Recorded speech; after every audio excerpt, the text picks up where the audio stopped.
Luke and Nick are going to help us demonstrate the changes that we put in place for 2013 on the Waterfowler blind.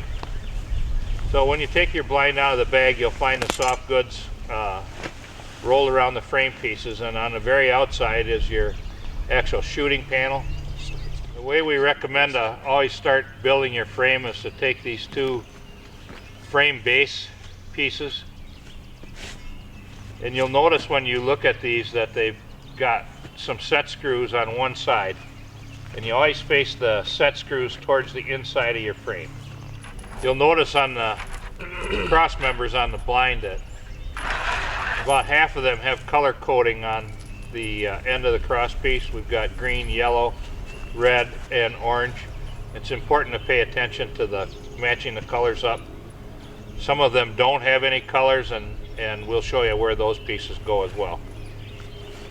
So starting out with your two cross members on the bottom, those are not color coded. And again, you notice the guys have faced the screws towards the inside. Yeah, those set screws right there need to be facing in.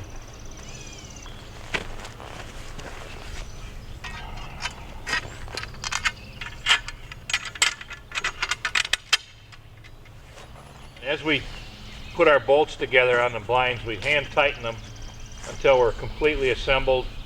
Then we can level it up and go around with the cordless gun and tighten up all the bolts. Next thing you want to do is build your hoop sections, and these are numbered. So if you follow along with the numbering system, you can see the number 1 on the base piece and the number 6 there, and just follow 1 through 6 to build this hoop.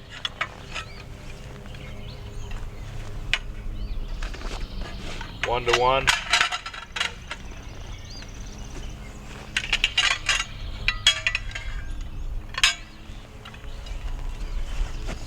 Six to six.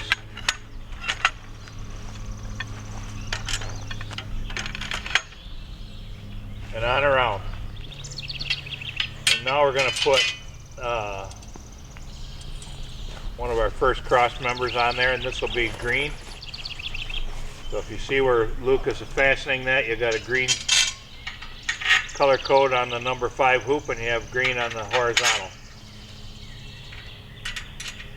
Horizontal, there's 2 swing braces. We call them swing arms, and on that green bar you swing them down to connect them on the outside of the hoop. You see the orange tape on the horizontal matching up with the number 2 hoop and the orange on the hoop.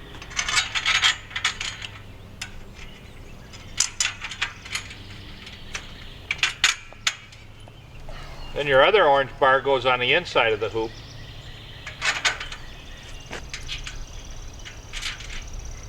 And the purpose of that second orange bar is for the to provide a channel for the outer windows to slide up and down inside.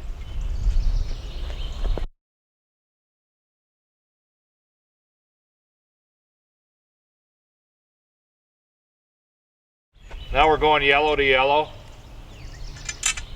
Luke is just installing the door side of that horizontal.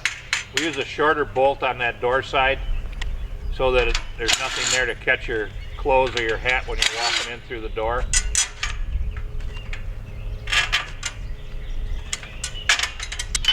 Now the next horizontal that goes on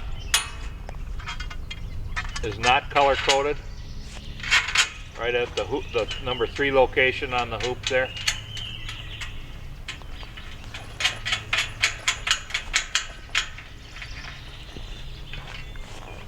Another one without any color coding in the very top center, right on the ridge. And then one last hoop section that goes just about 6 inches down towards the shooting panel from the top center.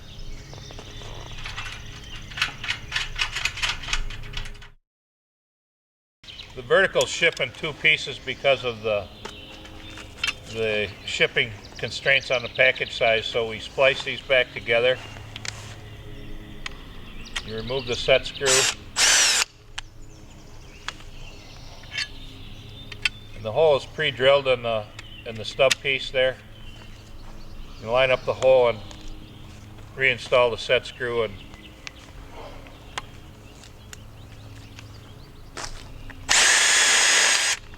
we like to install this vertical on the window end on the inside of the hoop. It makes it easier to stake the blind out in the field. The small angled brace with the red tape on it goes over to attach onto the hoop, where right under the red tape there you can see where Nick is attaching that.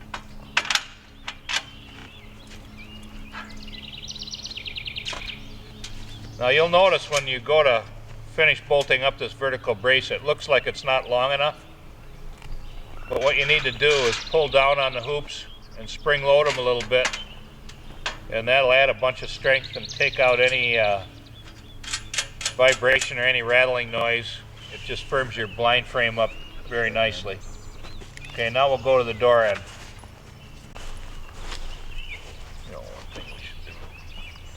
Okay, now we're going to assemble the door vertical.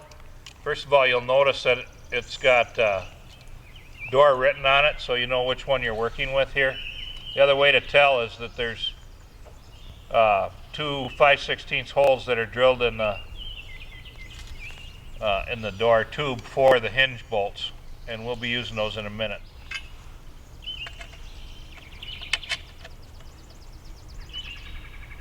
Line up the holes and then reinstall your screw.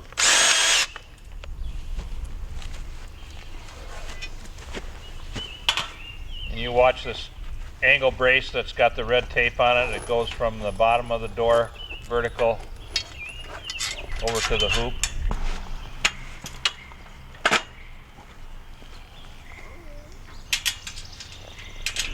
And again, you'll see that it looks like it's about an inch too short. But by pulling down on the hoop and spring loading it somewhat, you'll get it to fit perfect. If you look at each joint in the hoop, you'll see that where the joints are made, there's a set screw on the bottom of the joint. And to really firm the blind up, you should add one on the top of the joint, and that'll keep them from ever tending to want to come apart at that joint.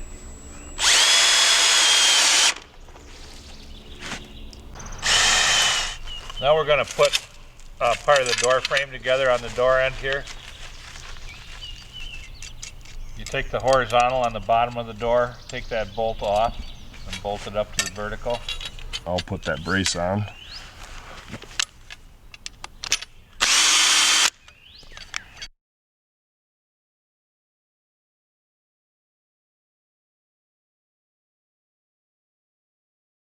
The cross brace fits on the outside. The two eye bolts would be above it on the tubular frame. Now we're going to take the eye bolts, insert them into the pre-drilled holes on the door frame of the blind. And this creates your hinge for your door.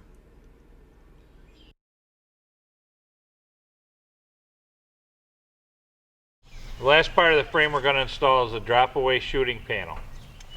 And on this horizontal, the swing arms go down so they don't interfere with your shooting area. Now we can go around, we got all the frame members pretty much assembled. We can go around and tighten up all our bolts.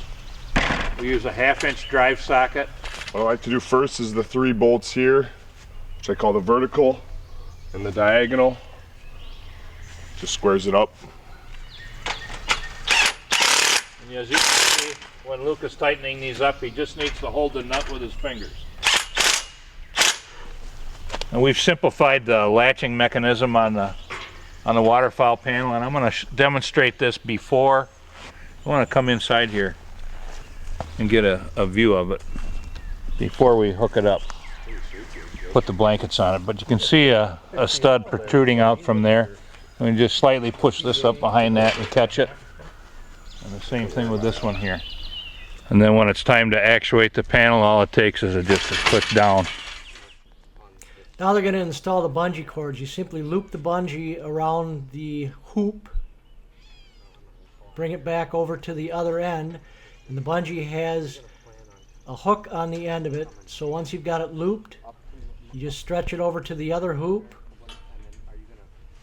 wrap it around, and clip the hook. Well, I mean, if you have it down here, we can load it here and save me a little time. Now it's important to notice where the bungees are positioned between the horizontal bars. On these aluminum arch braces, there's a catch on the end of them that catches on the horizontals. And when you install these, and Luke will show you how to do it here, you want the bungee cord to be on the outside of the arch brace. So thread it in there. There you go. And this will just help hold your proper shape on your blankets. It's easiest to put the windows in before the outer blankets go on.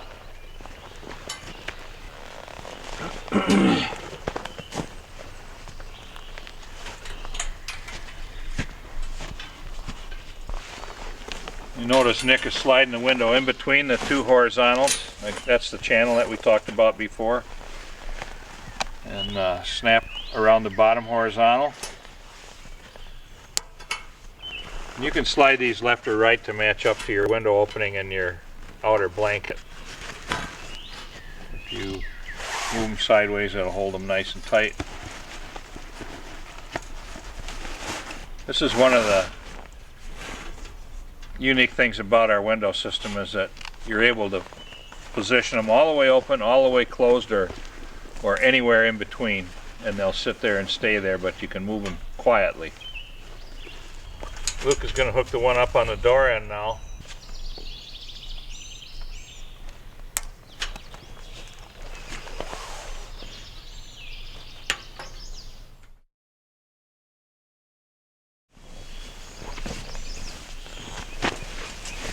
You lay the flat side of the straw blanket against the blind. Bungee up with that hook.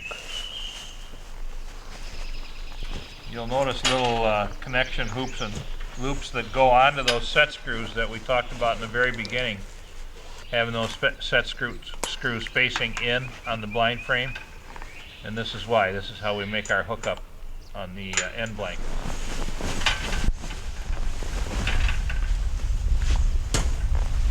Keep the end blanket pretty close to centered when you bring it on. And at each horizontal you'll have a set screw that you can hook your bungee loop to.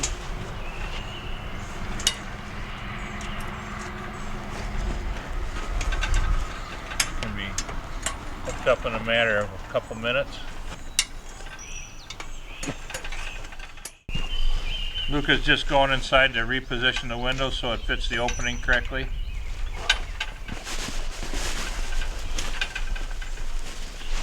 Just by sliding his bungees sideways, he can get it just about perfect. Now we'll put the door blanket on.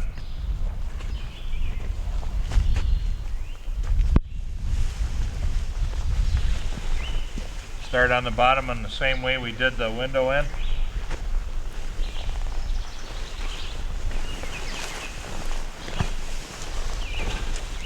Right, Nick.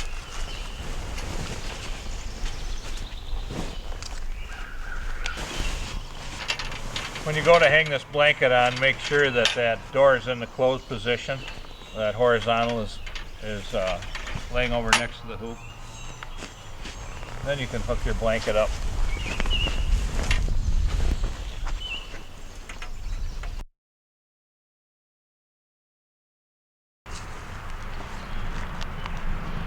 That door frame is in two sections. You got one marked the top and one marked the bottom. You might need help. Get that slip. Take these out. Take that bolt out.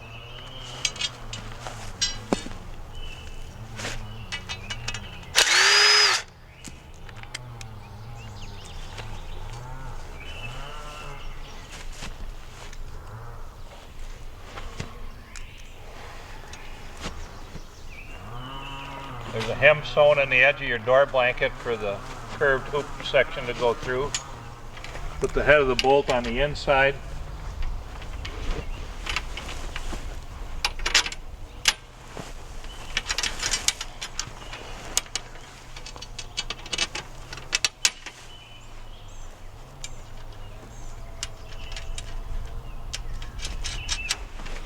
And again, the head of your bolt goes on the inside on the bottom.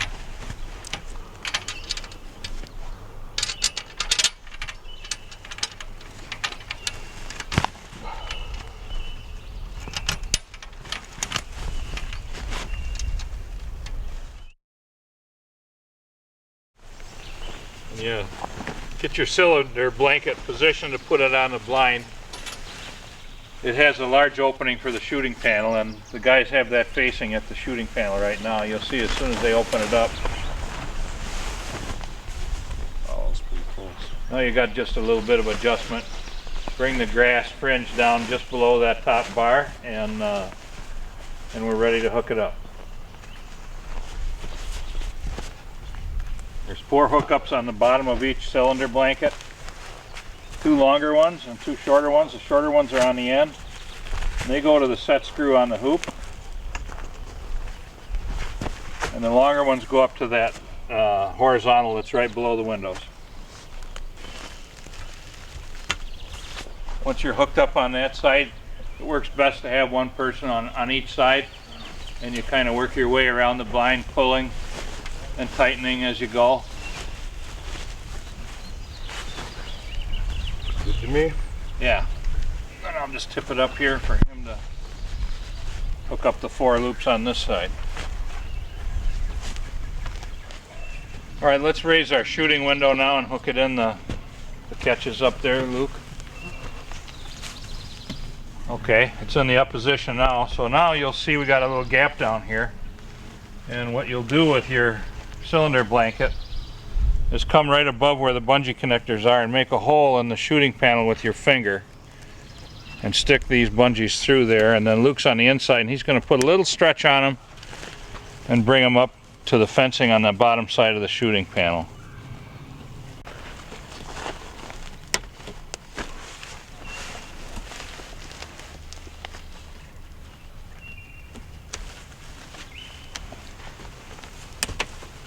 There's 3 bungee loops up on top to hold the top of your window opening correctly to the frames. Connect all 3 loops to the horizontal crossbar. So when you're goose hunting and you're sitting in your chair, you can actually watch the birds coming in through the straw blanket. It's a thinner layer of it than what we use on the rest of the blind. And you can also stand and watch through the grass and get a great view of them coming in. It's really good concealment, and the deployment of the window works really well. You can get on birds in a hurry. And I'll just show you how we're going to drop this window from the inside here. Just reach up and down with it and step into your opening for your shot. What I'm holding right here is the conversion panel that'll convert your waterfowl blind back into your deer and turkey blind. And all that it takes to do to install this is lay it on top of your shooting window, and this will get your barrier for light coming in, and it also makes it watertight again. And you just snap this in place, and then we take a cable tie or electrical wire and wire the shooting panel in the closed position, and you got a deer and turkey blind. And this comes with your kit included with the blind. All you have to do is hook it up on this bar here.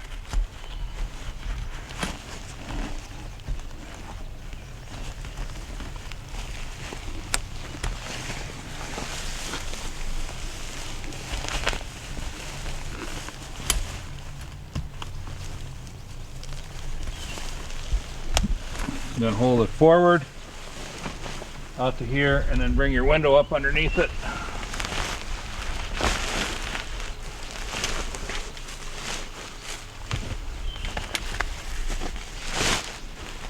And then wire your panel closed on either end.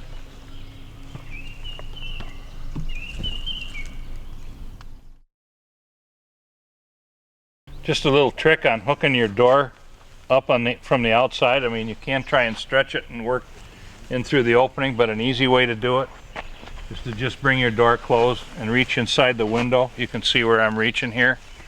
Locate by feeling, locate your set screw in there and hook it up. And then open it, do the same thing. Come in from the outside, grab your loop.